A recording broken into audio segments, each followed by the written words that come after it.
Welcome to Asia Pacific Defense Reporter, your go-to source for cutting-edge security insights in the region. Get ready for rapid-fire analysis and commentary from the Asia Pacific with your host, Kim Bergman. Hello and welcome back. Sorry if I sound a bit muffled, but I've been unwell, which meant I had to cancel my election night party and watch the results coming in with only my cat Brian for company. Which leads neatly to the main point, the outcome of the election. Actually, no, that's not quite right. I'll start with that, but there's so much analysis around by people better qualified than me on that topic, I'll only canter through the basics. I think it will be much more useful to concentrate on what I think is the main issue, the unravelling of the global security environment, much of which has been masked in Australia by the election campaign and its exceptionally parochial and boring nature. You can read as much as you want about that, but it was an unexpectedly large win for Labor, in fact one of the most impressive in ALP history. However, the party's primary vote was still around 35%, a low figure but an improvement on 2022. So what happened was a mix of things, including a further collapse in the vote for the coalition as well as improved showing from Labor. But it's important to understand what's going on here, so let's go back to the fundamentals. Only 3 months ago, the coalition were ahead or neck and neck in the polls, and they have now been crushed. Okay, they ran a poor campaign characterised by a number of unpopular ideas, such as moving to nuclear power and ending work from home. But let's be very clear, what pummeled their fortunes was the truly alarming behaviour of the Trump administration in the United States and the fear that the coalition would seek to move Australia in that direction. This looks to be a completely toxic formula. Something very similar happened in Canada. So I think we should be very clear, and again, this is something that many analysts have acknowledged or touched on, but not really highlighted. This was not a triumph for Labor based on their policy platform, let alone their track record to date. They ran a very solid, disciplined campaign, but the main thing working in their favour was not themselves, it was Donald Trump. So let's hope there's a clear recognition of this fact, and not that Cabinet starts to behave in a we are the champions manner, because I can assure them that they are not. Put simply, if Donald Trump hadn't started acting like King Kong on LSD, the coalition might now be forming the next government of Australia, or at least Labor would not have won as many seats as they have. A recent YouGov poll was quite clear.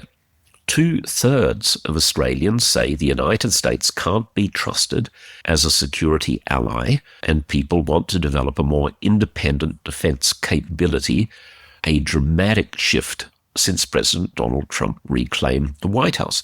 The same poll shows only 18%, less than 1 in 5 Australians believe in a closer relationship with the US. This, again, raises the obvious question for me.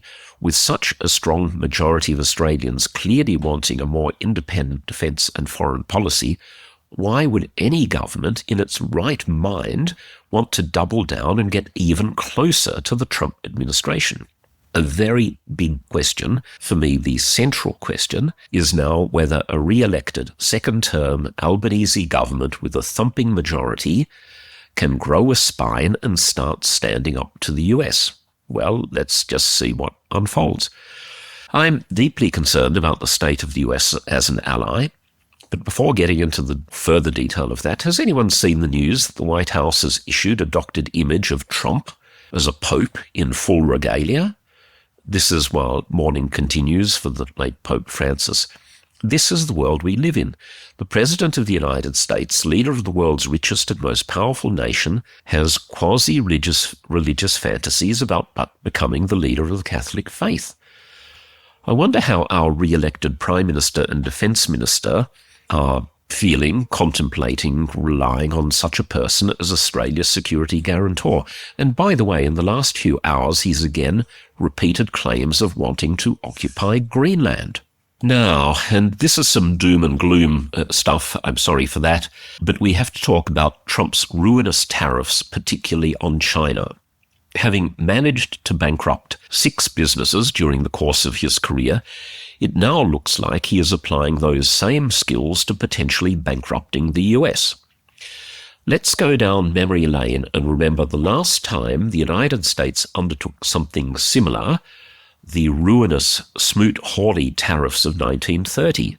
Most students of history, especially economic history, show that these tariffs made the effects of the Great Depression, which originated with the stock market crash in 1929, far, far worse. By dramatically increasing the cost of goods coming into the United States, the tariffs stomped a brake on international trade, especially as most countries were quick to retaliate, which is hardly a surprise. We're seeing this play out in real time today. Trump tariffs China, China retaliates.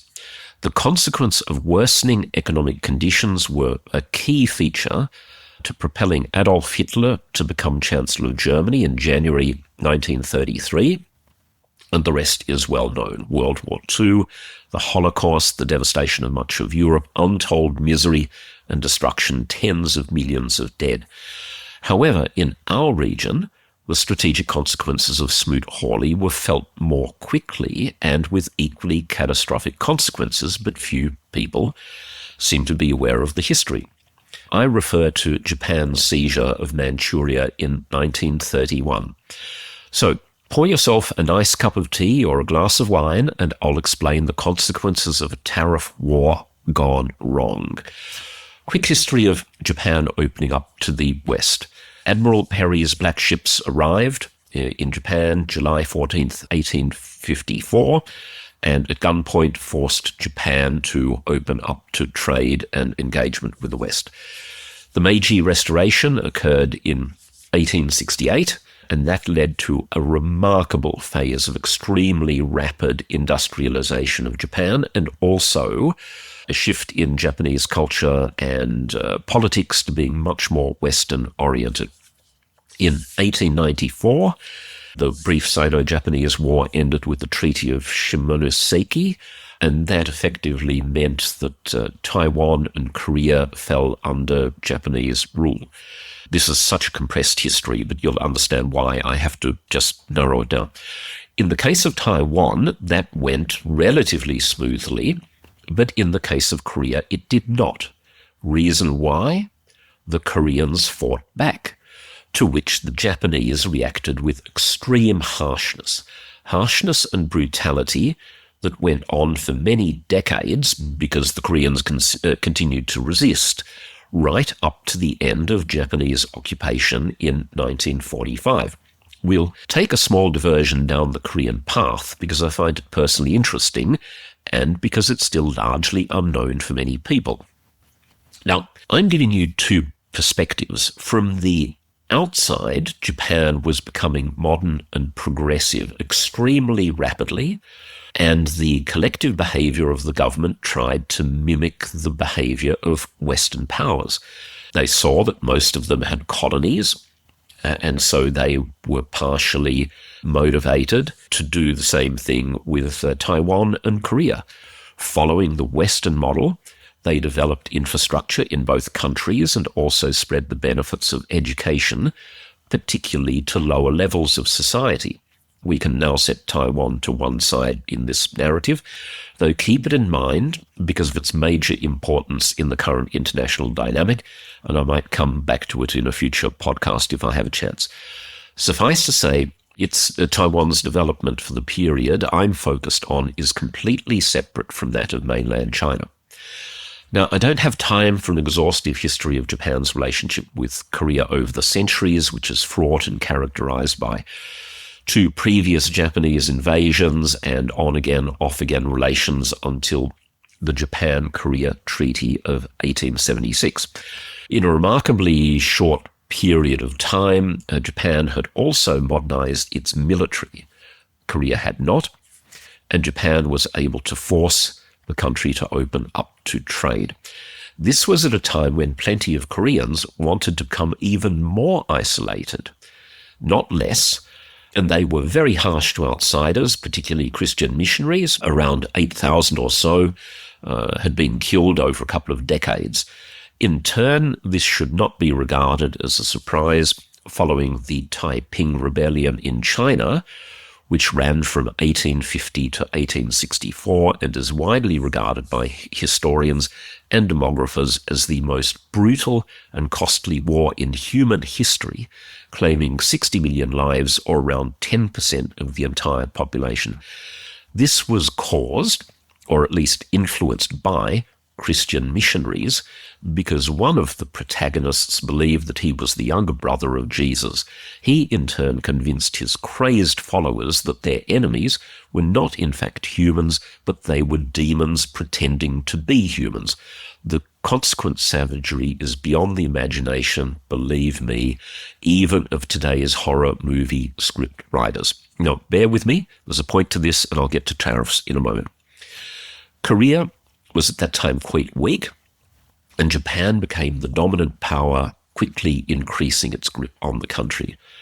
As I mentioned, this was characterized by considerable brutality and periodic massacres, and still controversial events such as the brutal murder of Queen Min, the Korean Empress, on October the 8th, 1895, in the Imperial Palace in Seoul. And it was controversial only in the sense that it's debated to what extent some Koreans collaborated with this and whether the government of Japan officially had a role. The jury is still out. The world was briefly shocked, and indeed some of the Japanese conspirators were put on trial in Hiroshima, but were all acquitted because of the good old lack of evidence defense. Hold on to that thought. Because, as I say, to the outside world, Japan was presenting an image of progress and enlightenment, which in a sense was an actual reflection of reality. And as I say, at many levels, Japan as a colonial power at least started off in Korea trying to do the right thing. Now, Japan sided with the Allies in World War I, slightly cynically in the first week of the war. Japan contacted the UK and offered support if it could have in exchange Germany's Pacific territories. As a result of the UK saying yes, Japan declared war against both Germany and the Austro-Hungarian Empire and quickly seized territory on the Shandong Peninsula in China, as well as various islands in the Pacific, including the Marianas, Caroline and Marshalls. By the way, Japan used the cover of World War I activities to try and expand their influence over China, a development of which the US was aware and was very unimpressed by. Also, in 1917, Japanese industry was so advanced that they sold 12 destroyers to France. How many people knew that? Anyway, at the end of the conflict, the Treaty of Versailles rewarded Japan with control over the various Pacific territories, as well as giving it a permanent seat on the Council of the League of Nations. Like many other countries, Japan also deployed troops to fight the Bolsheviks during the Russian Civil War, and many of them remained in Siberia well after the Western powers had pulled out. Now, let's try and put all of this together. By 1930, Japan had placed itself as a model pro-Western international citizen. There was the blemish of Korea, but no one really knew or frankly cared that much about what was going on. There was a degree of friction with the US over China and influence in the Pacific, but that was all manageable. But then came Smoot Hawley in June 1930, and the Japanese were completely shocked. In their view, they had done nothing wrong. They had been good allies to the United States, and now overnight their economy was being wrecked by a country they thought was a friend. Does this sound familiar? Why, you bet it does. And this is exactly what the Trump administration is doing right now. By the way, the Smoot Hawley tariffs were about 20%, so just a pale imitation of what's going on between the US and China. Back to Japan in the 30s. The Japanese were very quick to react. They looked at what was going on. Their economy was being wrecked, so they decided to use their foothold in Korea, which they had formally annexed in 1910, and they used this foothold to seize all of Manchuria, a region as large as France and Germany combined and rich in resources. They did that in September 1931. This, in turn, was the precursor to the full invasion of China in 1937 and all of the horror that unfolded in that. The Smoot Hawley tariffs and the shock that had on the Japanese economy also led to the further militarization of Japan. Hopefully, you can start to see what I'm driving at here and parallels with the situation today. The United States is hitting everyone with tariffs. Okay, that they're hitting China particularly hard, but Canada and Mexico are they've been singled out for treatment.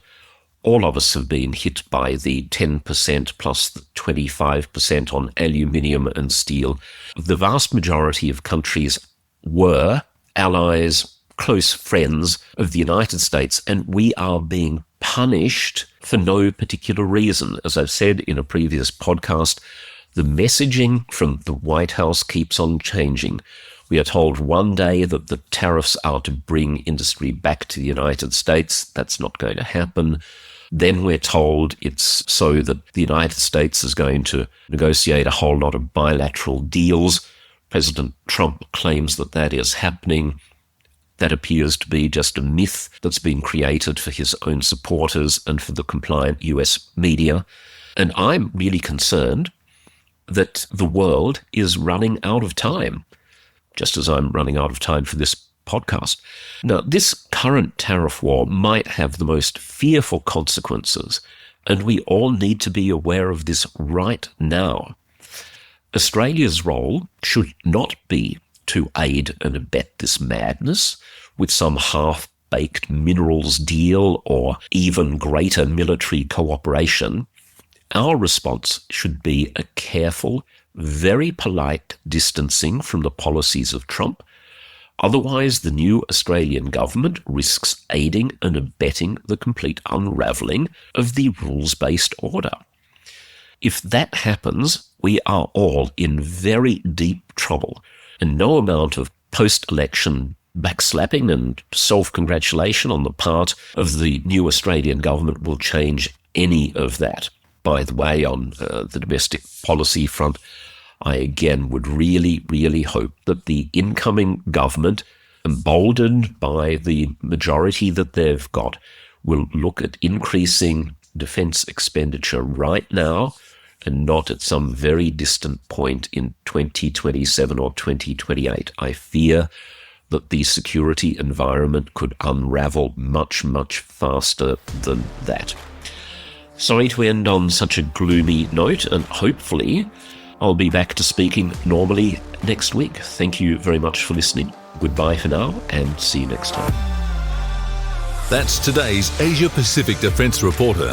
For more in-depth articles, expert opinions and exclusive interviews, visit AsiaPacificDefenceReporter.com. Stay informed, stay ahead. This is your source for all things defence. Until next time.